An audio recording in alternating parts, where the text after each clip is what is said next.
89, o versículo é o 14.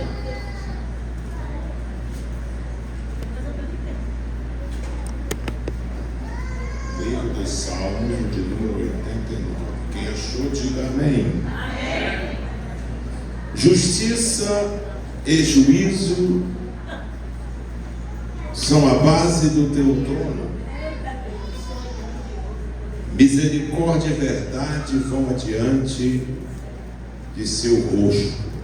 Em outra tradução diz: misericórdia e verdade vão adiante de seus olhos. Amém. Este salmo é de autoria de Etan. Quem foi Etan, pastor Elson? Etan, segundo a Bíblia Sagrada, no primeiro livro dos reis de Israel, no capítulo 4, a partir do verso de 28, a Bíblia diz que Etan foi um dos grandes sábios daquela época. Porque quando a Bíblia, nesse texto de 1 Reis, vai fazer referência à sabedoria de Salomão, a Bíblia diz que a sabedoria de Salomão excedeu a sabedoria de Etan. Se a Bíblia pega por base um homem sábio para exaltar a sabedoria de outro que foi acima deste, então devemos entender que Etan foi um grande sábio. Na verdade, Etan palmilhou os palácios do rei Davi. Ele participou do governo do rei Davi e subentende que também ele participou de uma grande parte do reinado do rei Salomão. E quando Etan vai salmodiar o Salmo 89, ele vai fazer menção da aliança de Deus com o rei Davi. E ele vai trazer no seu salmo, que na verdade é um cântico. A Bíblia Sagrada diz, quando Paulo está instruindo a liturgia da igreja de Coríntios, ele diz que quando a igreja se reunisse, deveria haver entre eles salmos, ou seja, cânticos, porque salmo, na verdade, é uma expressão autêntica de louvor ao Deus Todo-Poderoso. Etan vai falar a respeito do trono do Deus Todo-Poderoso, pois ele tem a base do trono do rei Davi. E Deus tem um trono. Bendito seja o trono do Deus Todo-Poderoso. Alguns homens da Bíblia tiveram o privilégio de falar alguma coisa sobre o trono e vê-lo. Por exemplo, o profeta Isaías, no capítulo 6, ele diz que no ano em que morreu o rei Uzias, ele viu o Senhor assentado sobre um alto e sublime trono, e o seu séquito enchia o templo, ou a casa. O profeta Ezequiel, no capítulo 1, diz: no 30º ano, ou seja, no dia que eu completava, no ano que eu completava 30 anos de idade, estando eu no meio dos cativos, às margens do rio Quebar, lá na Babilônia, se abriram os céus e eu vi visão de Deus. E acima do firmamento eu vi um trono, e um semelhante assentado sobre ele. O apóstolo João, na ilha de Patmos, quando ele volta e escreve o Apocalipse, pois Deus o revelou, no capítulo 20, ele vai falar para nós a dimensão e o tamanho desse trono, quando ele diz: e vi um grande trono branco, de cuja presença fugiu o céu e fugiu a terra, e não se achou lugar para eles. Para você ter uma noção da grandeza desse trono, quando João vê o trono, a Bíblia diz que o céu desaparece e a terra também some, só fica o trono. o trono do Deus Todo-Poderoso. O profeta Jeremias, que foi um dos profetas que teve a convivência do cativeiro babilônico, e nós entendemos que Jeremias viu as 3 incursões do rei da Babilônia, Nabucodonosor, que invadiu Jerusalém por 3 vezes, na terceira acabou com tudo. Jeremias escreve Lamentações e ele vai dizer para nós o estado caótico, crítico que estava Jerusalém, o templo acabado, destruído, os utensílios foram levados, os jovens não tinham mais futuro, o preço da comida era caro, a água se pagava um absurdo, os velhos não eram honrados. E ele diz assim: caiu a coroa de nossa cabeça, ai de nós porque pecamos, por causa disso desmaiou o nosso coração, escureceram os nossos olhos, e pelo monte de Sião que está assolado, Sião onde ficava o templo, andam as raposas, está tudo destruído. Mas ele olha para cima e diz: mas o teu trono subsiste de geração em geração. Ou seja, Jeremias está dizendo: antes de tudo isso existir, o teu trono foi estabelecido. Bendito seja o Deus Todo-Poderoso.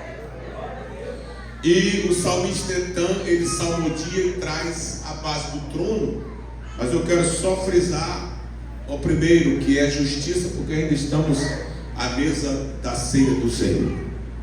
Etan diz: justiça e juízo.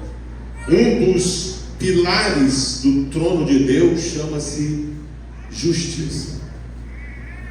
Para que possamos compreender a justiça de Deus, jamais podemos compará-la com a justiça do homem, porque a Bíblia diz que a justiça do homem é como trapo de imundícia. Há 2 vertentes para trapo de imundícia na Bíblia. Número 1, o pedaço de pano que as mulheres usavam no seu período menstrual. Segundo, o pedaço de pano que os leprosos usavam para limpar as suas feridas quando estavam no seu pior estado, já podre. Este é a comparação da justiça do homem. A de Deus, ela é incomparável. Até porque dizem que a justiça tarda, mas não falha. A do homem. A de Deus, não. Porque se tardou, deixou de ser justiça. A de Deus não tarda, não falha, porque é uma justiça pura, reta, divina e santa. Então Deus tem um trono e Ele tem a sua justiça.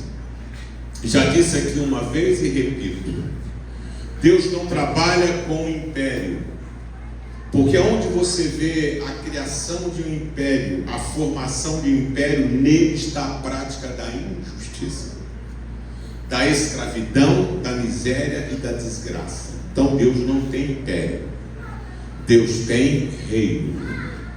A mensagem que estava na boca de João Batista, que precedia a revelação física do Messias, era esta: as margens do Jordão, no deserto da Judéia, arrependei-vos, porque é chegado o reino de Deus. Não é o reino dos céus, o reino dos céus está lá em cima, o de Deus está aqui embaixo. Quando Jesus ensinou os discípulos a orar, ele disse: quando vocês orarem, orarão assim: Pai nosso que estás nos céus, santificado seja o teu nome, venha o teu reino. E lá embaixo ele vai terminar: porque teu é o poder, a glória e o reino. Então Deus tem um reino.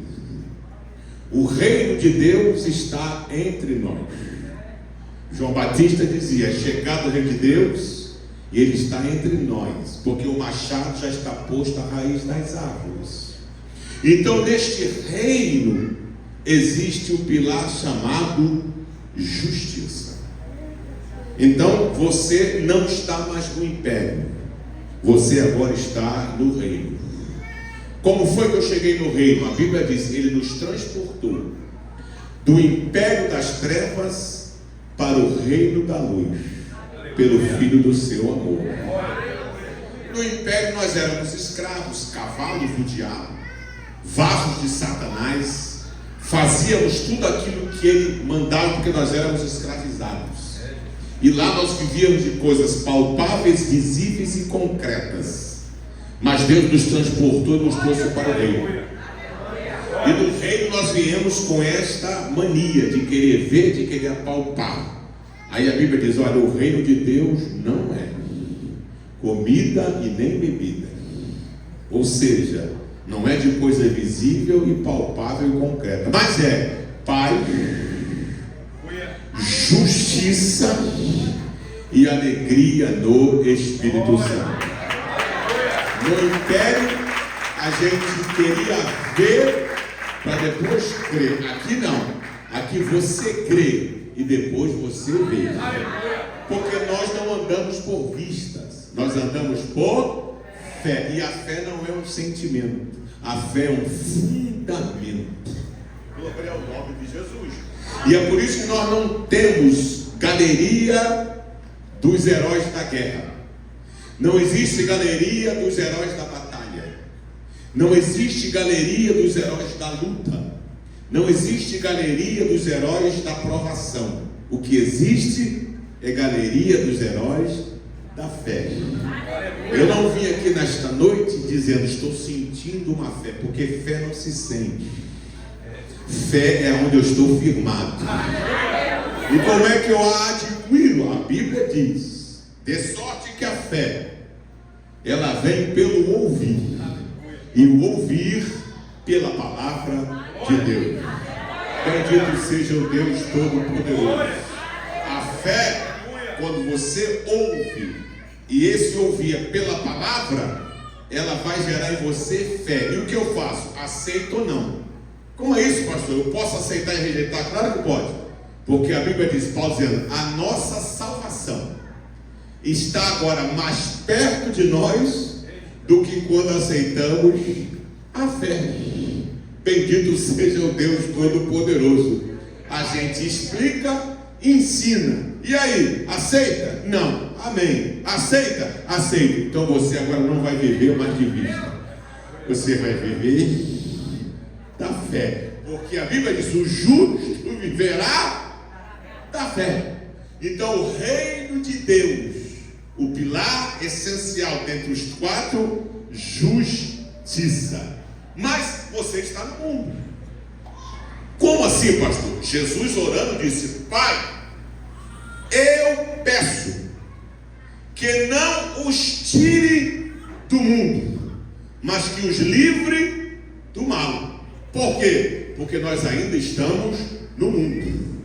E como explicar isso, pastor Elcio? Aí Jesus disse, o mundo jaz no maligno. Jaz significa está embalado. O mundo está embalado no maligno. O maligno embalou o mundo. O maligno acaricia o mundo. O maligno faz carinho no mundo. O mundo jaz no maligno. E como nós vamos viver neste mundo? Aí João explica. Não ameis o mundo, nem o que no mundo há. Porque aquele que ama o mundo, o amor do Pai não está nele. Mas pastor, estou vivendo aqui, preciso casar, preciso trabalhar, preciso ter filho, preciso sonhar, preciso vender, preciso comprar, preciso sonhar, preciso investir. Como eu faço? Jesus ensina, buscai primeiro, aleluia, o reino de Deus e a sua justiça, e as demais coisas vos serão. O que significa isso? É que Jesus disse, não os tire do mundo, mas livre do mal, porque agora eles não estão mais no império, agora eles estão no reino.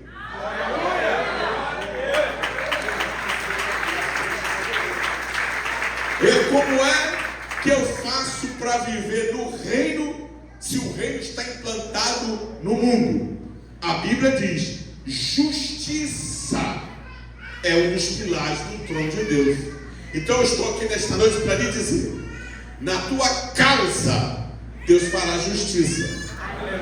Na tua casa, Deus fará justiça. Na tua guerra, Deus fará justiça.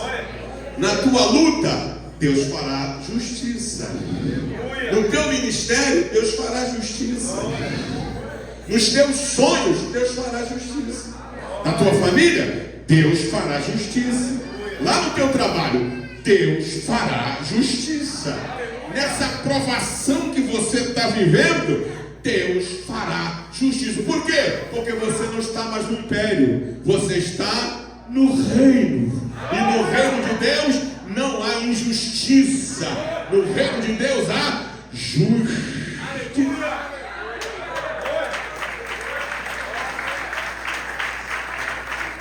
Os crentes do Velho Testamento, é a lição que você pode depois pesquisar. Como eram conhecidos os crentes? Eles eram chamados de justos. Lembra de quando Deus foi destruir Sodoma e Gomorra? Ele chamou Abraão e disse: Abraão, eu vou destruir Sodoma e Gomorra. Abraão, preocupado com Ló, disse: o Senhor vai matar o justo com o ímpio? Abraão, Jeová disse: de maneira nenhuma. Se eu encontrar 50 justos, as cidades estão livres da destruição. Abraão, o negócio apertou. E se houver 40? Jeová disse: ainda estou com a minha palavra. Se tiver 40, cidades são poupadas. Senhor, se tiver 30, Jeová, minha palavra garantida. Se tiver 30, eu poupo as cidades. Senhor, se houver 20, Abraão, continua. Se tiver 20, cidades poupadas. Não me tenha por tardio na sua presença. Mas se o Senhor encontrar 10, Jeová disse: eu poupo as cidades por amor aos 10. E Lucas escreve dizendo: e Deus livrou o justo Ló. Destruiu Sodoma, mas livrou o justo Ló. Quando os filhos de Deus vieram se apresentarem diante dele, veio Satanás entre eles. Jeová disse: onde vem Satanás? Veio de passear a terra e odiar por ela. É mesmo? Passou os caldeus, deu uma passadinha lá. Viu meu servo Jó, homem justo e reto, que se desvia do mal. Ao profeta Jeremias, no capítulo 5, verso 1, Jeová diz: Jeremias, dai volta às ruas de Jerusalém, vasculhe as praças e vê se me encontra um justo sequer. O profeta Malaquias, lá no seu livro, diz assim: e outra vez vereis a diferença entre o justo e o ímpio, entre aquele que serve a Deus e aquele que não o serve. Aleluia. Aleluia. Eu estou no reino, e no reino eu desfruto da justiça. Agora deixa eu explicar a vocês o que é a justiça de Deus. O ápice da justiça de Deus, o ápice não existe mais do que isso. O ápice, o patamar mais elevado da justiça de Deus é Jesus na cruz do Calvário. Acabou. Deus é bom, pastor? É. Deus ama como ninguém. Deus perdoa? Perdoa. A essência de Deus é o amor? Sim. Deus é um Deus bom em todo o tempo. Deus é bom. Se Deus é bom, se Deus ama, se Deus, a essência é o amor, por que o homem morrendo sem Deus vai para o inferno? Então Deus é mau? Deus é perverso? Deus é vingativo? Deus é ruim? Claro que não. O homem que morre sem Deus só vai ser condenado porque rejeitou o ápice da justiça de Deus, que é Jesus na cruz do Calvário. Mais nada. A Bíblia Sagrada diz, Paulo ensinando a carta aos Romanos, a carta de um compendio teológico mais profundo de todas as cartas paulinas, é a carta aos Romanos. Lá, antes de Paulo falar da justificação pelo sangue, Paulo diz: seja todo homem mentiroso e Deus verdadeiro. Capítulo 1 ao 3. Paulo diz: não existe ninguém que vá morrer sem ouvir o Evangelho, terá justificativa para poder ser absolvido. Não há. Mesmo que morra sem ouvir o Evangelho, no dia do julgamento, Paulo escreve a carta aos Romanos dizendo assim: mesmo que morra sem ouvir falar de Deus, as obras do firmamento anunciam que há um Deus. Aleluia! Aleluia! Quando alguém olha para o sol está dizendo: eu só existo. Aleluia! Porque alguém me fez. A lua cheia não tem nada a ver com o lobisomem. Quando ela está brilhando no céu e clareando a noite, ela está dizendo: eu estou brilhando e eu só existo porque alguém me fez. Aleluia! A Bíblia diz, patriarca Jó, que as estrelas cantarolavam. Hoje os cientistas descobriram que elas emitem som. A Bíblia já diz há muito tempo. As estrelas cantarolam, adorando aquele que as criou. Aleluia! Quando recebe a força do vento e chacoalha as águas e as ondas bravejam e espumam, como o Salmo 46 diz, eles estão dizendo: eu só existo porque alguém me criou. As matas virgens, os montes, os outeiros, as serras estão dizendo: eu só existo, nós só existimos porque alguém nos criou. Quando lá da escola de Sócrates, da Grécia, veio trazendo uma teoria de que Jesus era um pensamento de Deus materializado, João escreve no capítulo 1, refutando essa teoria, quando ele diz: e no princípio era o verbo. Quando eles diziam que era impessoal, João está dizendo: no princípio era o verbo, e o verbo era Deus. Aleluia. E o verbo estava com Deus, ou seja, é uma pessoa. Tudo que foi feito sem o verbo, nada do que foi feito se fez. E daí? Não é impessoal. O verbo se fez carne e habitou entre nós. Você pode aplaudir o Senhor.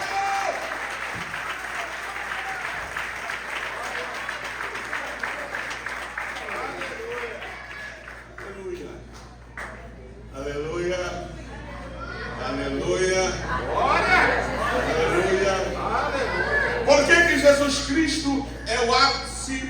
Não tem mais nada além do Calvário que seja maior. Não tem. O Calvário é o ápice da justiça. Não existe justiça além do Calvário. Não, o Calvário é o ápice da justiça. Por que o Calvário é o ápice da justiça? Quando Jesus foi para o Getsemane, precedendo a sua condenação, ele levou 3 discípulos. Quantos? Pedro, Tiago e João. Chegou em determinado lugar, deixou eles orando aqui e foi mais além. Porque Jesus vai sempre mais além. Aleluia. Aleluia. E Jesus deixou eles fora. Quando orou, o suor e lágrimas, ele disse assim: Pai, se possível for, passa de mim este cálice, mas todavia seja feita a tua vontade, não a minha. Pastor Elson, o cálice talvez seria Jesus comendo da morte? Porque o escritor aos Hebreus escreve, se eu não me engano, no capítulo 4 até o capítulo 6, ele você vai encontrar, diz assim: e ele, Jesus, com clamor e lágrimas, rogou aquele que o podiam livrar da morte, e foi ouvido quanto ao que temia. Como ele foi ouvido se ele morreu? E outra coisa, Jesus estava com medo da morte? Não pode ter sido o cálice o medo da morte. Por quê, pastor? Porque em João capítulo 10 ele disse: o Pai me deu um mandamento. O mandamento é esse: ninguém toma a minha vida, eu a dou voluntariamente, mas eu tenho tanto poder que depois que eu dou, eu tenho o poder de tomá-la de volta. Se ele tinha esse poder de tomar a morte, a vida de volta, então ele não poderia estar com medo da morte. Que cálice é esse? O ápice da justiça divina é o sacrifício do Calvário. Qual é o cálice, pastor? Quando Jesus for levado no alto da cruz, e ele lá no Getsemane está sentindo, por isso que minha alma está triste, angustiada até a morte. Jesus sabia que quando ele fosse levado no alto do Gólgota, crucificado, o pecado de todos nós cairia sobre ele. Ou seja, ele não se fez pecador, ele se fez pecado. Quando ele se faz pecado, pastor Severino, e todos os pecados da humanidade recaem sobre ele, haveria uma separação dele com o Pai. Porque o Pai não pode ver o pecado. Imagine o Pai olhando para o Filho se tornando pecado. É o único momento em toda a história da Bíblia que Jesus vai se separar do Pai por um momento. Ele diz, no alto da cruz, Eloi, Eloi, lama sabachthani, ou seja, Deus meu, por que me desamparaste? É que naquela hora o Pai teve que dizer, meu filho, me desculpe, mas eu vou ter que virar as costas. Nesta você vai sozinho, porque eu não posso. O profeta Isaías viu a cena e descreveu dizendo, quem deu crédito à nossa pregação, a quem se manifestou o braço do Senhor, pois foi subido como um renovo em meio à terra seca. Beleza nenhuma nele víamos para que o desejássemos. Era o mais indigno entre os homens, homem de dores, experimentado nos trabalhos, homem de quem nós escondíamos o rosto. Beleza nenhuma nele víamos para que o desejássemos. Porém, o castigo que nos traz a paz estava sobre ele, e pelas suas pisaduras nós fomos sarados. Ele tomou o cálice para que você pudesse hoje tomar o cálice.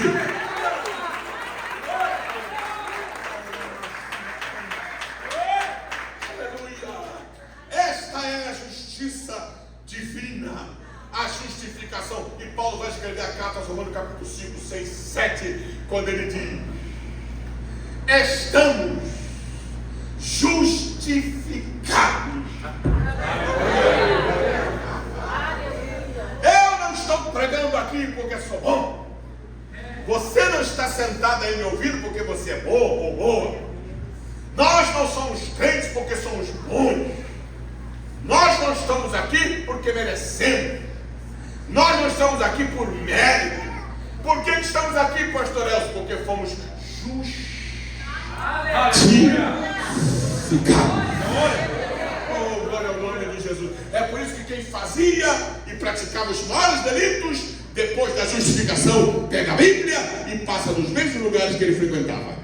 Cabeça erguida. O diabo não pode apontar sequer uma unha. Por quê? Porque através dos...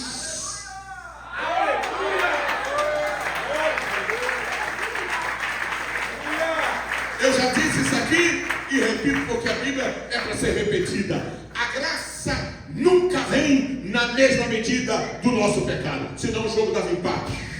Um pecado, graça. 2 pecados, 2 graças. 3 pecados, 3 graças. Como é que ela vem? A Bíblia diz, aonde abundou o pecado, super abundou a graça. Por maior que seja o seu pecado, por mais vermelho que ele seja, tornar-se-á mais alvo do que a neve. Nenhuma condenação há para os que estão em Cristo Jesus, justificados. Você pode aplaudir ao Senhor?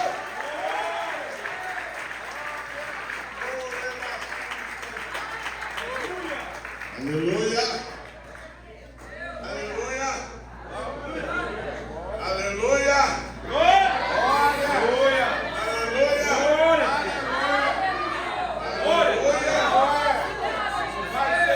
Você que está olhando para correr da tua vida, tu não deve mais nada. A moeda de compra tua, ela não perde o valor. É o sangue. Não fostes comprado da vossa vã e vil maneira de viver, nem com ouro, nem com prata, nem com sangue de animal, mas com o precioso sangue de Jesus de Nazaré. Antes não eras povo, mas agora sois povo de Deus.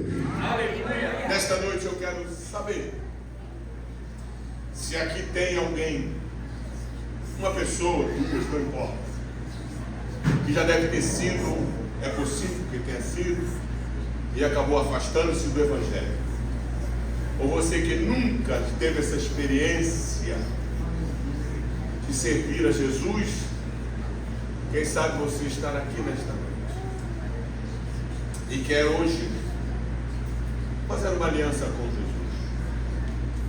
Se você, nesta noite, quer entregar a sua vida, não a esta igreja, a Jesus, não a placa denominacional, mas a Jesus, você tem a liberdade. Agora você precisa aceitar. Pastor, tudo que eu ouvi, eu creio, agora eu preciso aceitar. Eu aceito esse Jesus. Se você quer aceitar esse Jesus que justifica todos os seus erros e pecados, como justificou os meus, não justificando porque eu mereci, mas pelo teu sangue que é precioso, aleluia, me redimiu, como redimiu a todos nós que professamos esta fé. Se você quer nesta noite entregar sua vida a Jesus, eu vou pedir que você saia do seu lugar e venha aqui à frente que nós vamos orar por você. Pastor, para que eu tenha essa justificação através desse sangue que o Senhor falou, eu tenho aqui à frente? Tenho. Por quê? Porque o próprio Jesus disse: aquele que me confessa diante dos homens, eu confessarei diante do meu Pai. Mas aquele que me negar diante dos homens, eu negarei diante do meu Pai. Se você está aí e nunca teve essa experiência, mas quer hoje vir a Jesus, peça licença onde você estiver e vem aqui à frente que nós vamos orar. Se você está afastado, você já deveria estar vindo correndo. Se você se desviou, você deveria pedir licença e sair como desesperado, porque você conhece a verdade. E você que nunca foi, está conhecendo a partir de hoje. Eu quero orar, esta igreja quer orar por você. Se você quer, nesta noite, entregar sua vida a Jesus, esta é a oportunidade. Eu vou voltar a palavra a quem é de direito. Que Deus abençoe. Dê uma linda salva de palmas para ele.